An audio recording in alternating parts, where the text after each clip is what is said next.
चैत बरुआ तेज चले बैसाखी में पहुँचेल हो। चैत बरुआ तेज चले बैसाखी में पहुँचेल हो।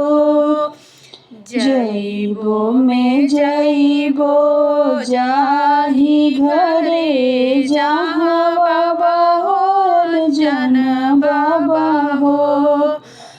उन्हीं के पावा पखारबो हमके ब्राह्मण बनइहन हो।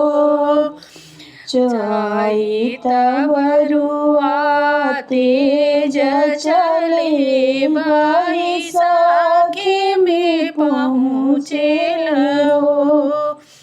जइबो में जइबो जाहि घरे जहाँ फुआ हो जन फुआ हो।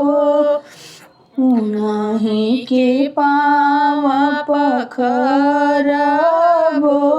हमके ब्राह्मण बनइहन हो। मोतिया भिखी दिहन हो।